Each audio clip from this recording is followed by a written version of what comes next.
The Chalcedon Foundation presents Tithing and Dominion, written by R.J. Rushdoony, narrated by Nathan F. Conkey. 1.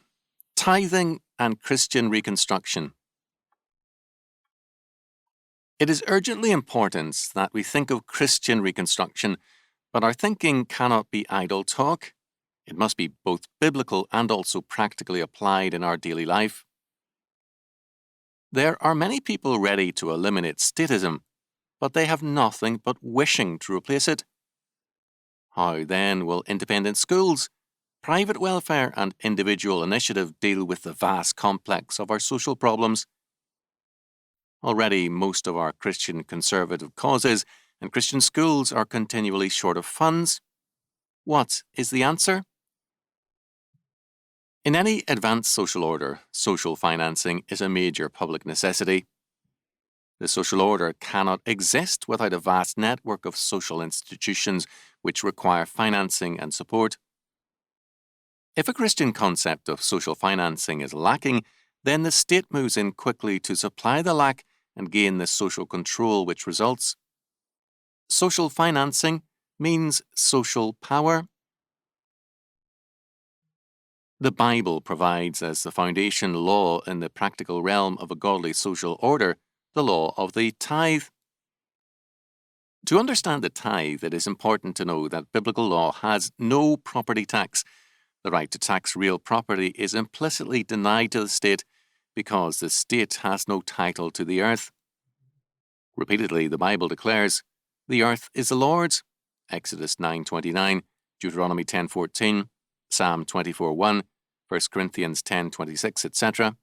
Therefore, only God can tax the earth. For the state to claim the right to tax the earth is for the state to make itself the God and the creator of the earth, whereas the state is instead God's ministry of justice, Romans 12:1-8. The immunity of land from taxation by the state meant liberty. A man could not be disposed of his land. Every man had a basic security in his property. As H.B. Rand in his Digest of Biblical Law pointed out, quote, "It was impossible to dispossess men of their inheritance under the law of the Lord, as no taxes were levied against land. Regardless of a man's personal commitments, he could not disinherit his family by being dispossessed of his land forever." End quote. The land is not the property of the state, and no state therefore has the right under God to levy taxes against God's possessions.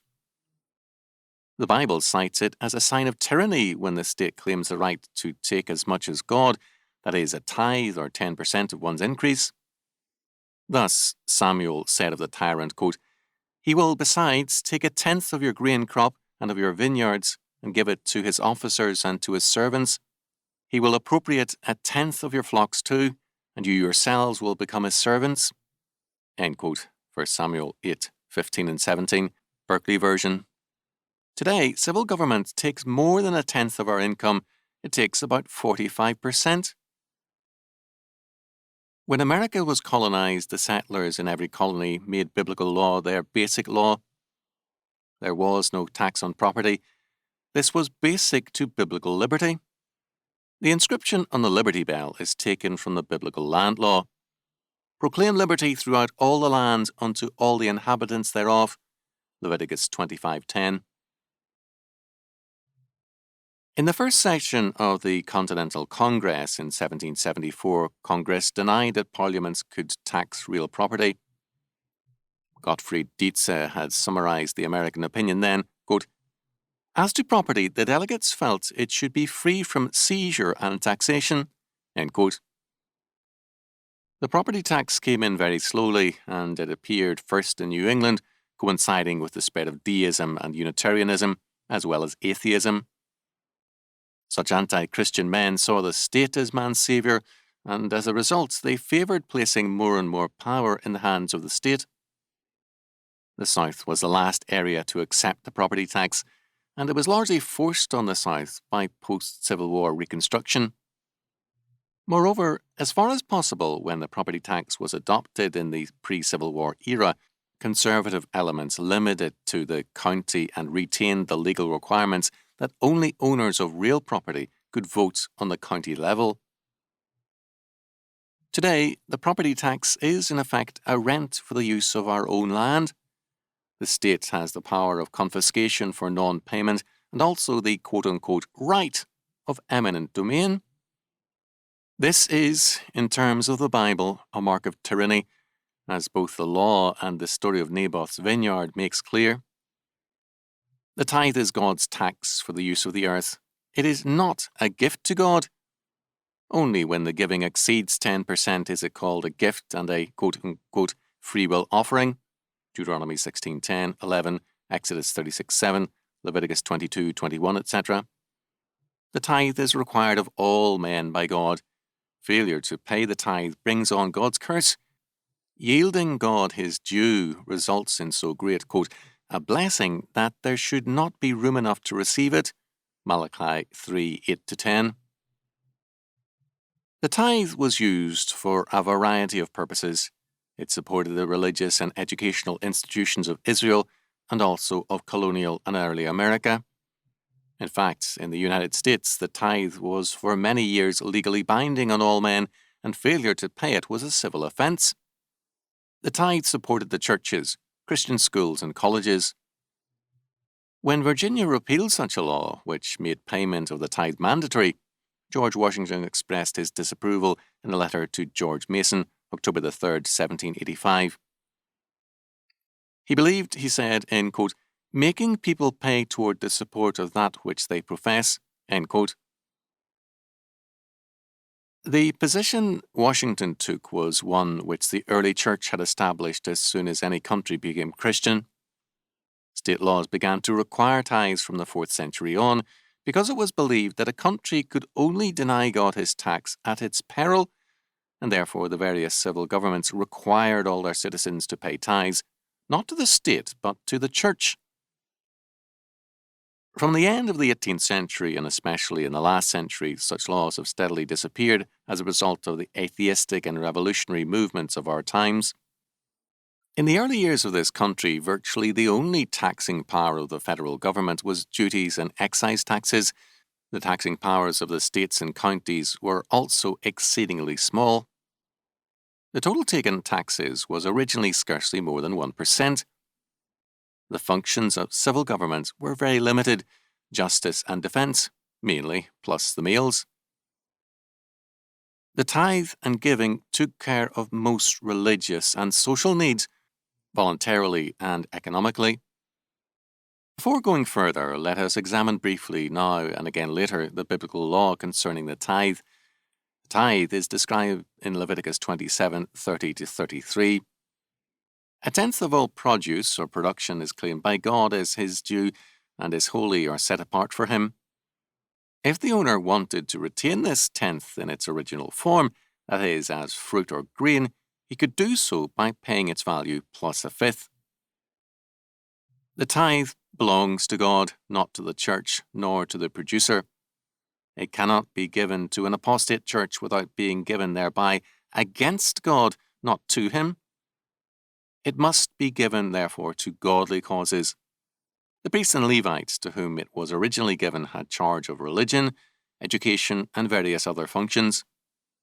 The tithe was paid 6 years in 7, the 7th being a rest for the land and the people. But there was a second tithe, also called the festival tithe, Deuteronomy 14:22-27, 16:3, 13, and 16.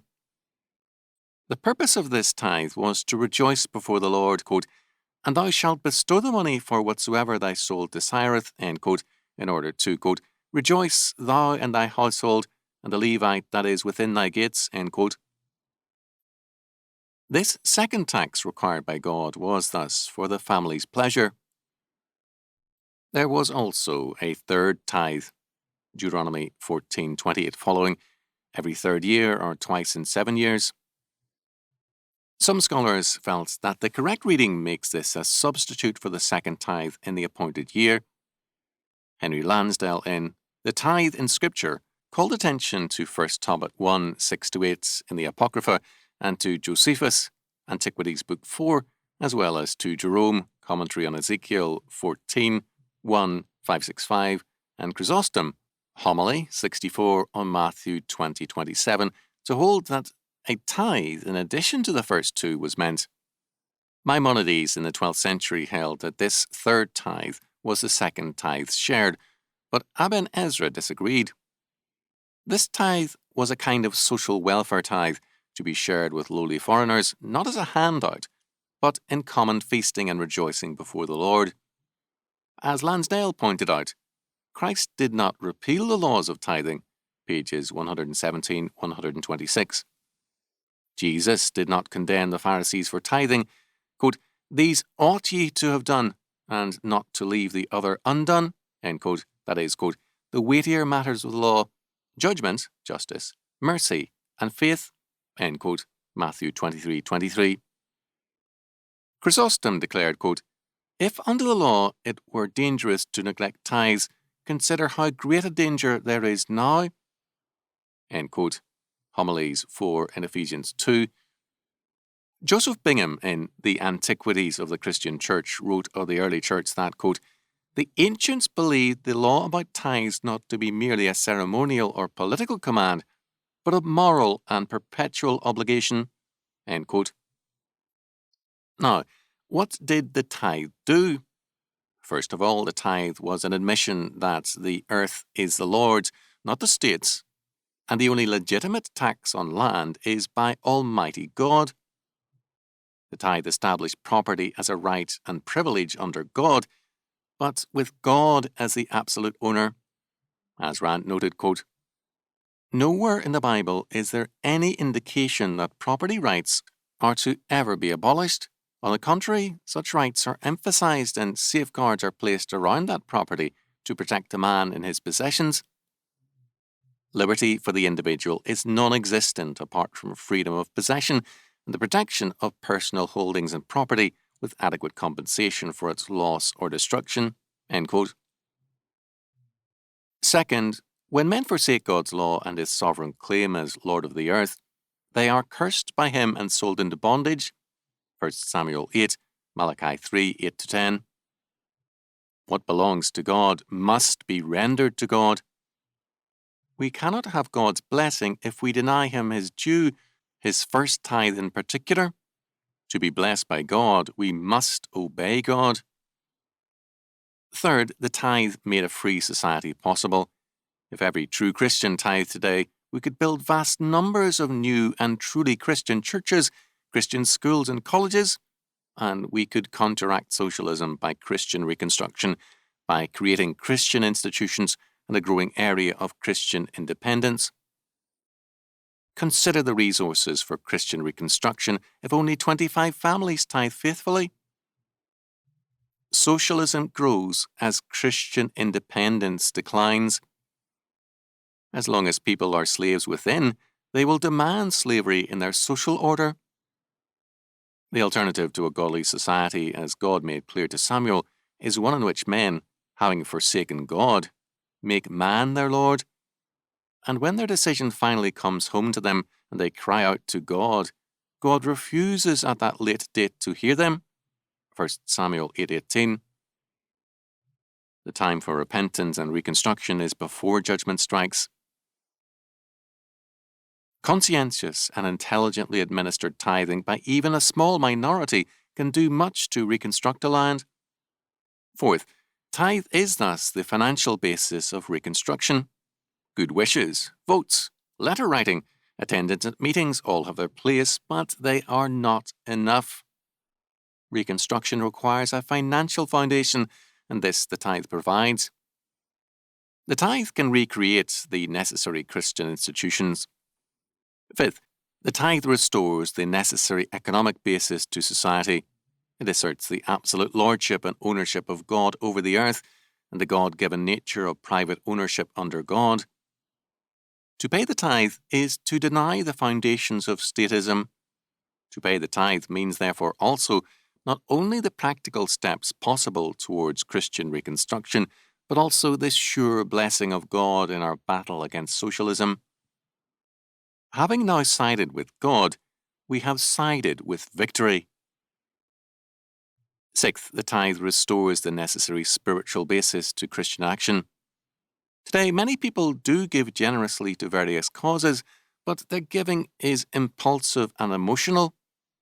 They like to give to a church or program which provides excitement and Hollywoodish production, and the best press agentry gets the money. When people are disillusioned with such a project, they move on to look for another exciting and glamorous action. But the law of the tithe makes clear it is God's money and must go to God's causes, to Christian worship, education, outreach, and reconstruction.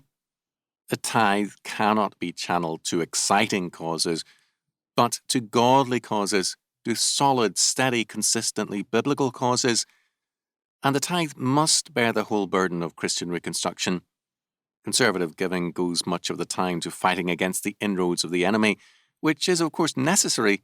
The tithe goes for reconstruction. Seventh, the tithe restores power to the little man. Today, it is the rich man who dominates most causes. His money counts. He can donate 100,000 or 1,000,000 and make his influence felt. But 1,000 little men who tithe can far outweigh the rich man. They can keep a Christian cause from being dominated by a handful. Tithing is the way for the little man to have power with God's blessing. 100 men paying an average tithe of $100 a month means 10,000 monthly, which means that a relatively small group is capable of great things and will gain God's blessing in the process. Socialism has filled a void vacated by Christians. The spread of Unitarianism and atheism in the United States was closely followed by the spread of socialism. It was not by accident that the early American socialists of 1800 to 1860 attacked the tithe. To break down tithing meant that another source of social financing had to be forthcoming, the central civil government. And it was the total social impact of the little man's tithe that was so overpowering. The millionaires were few, but the little people were many. Make no mistake about it, social financing is a social necessity.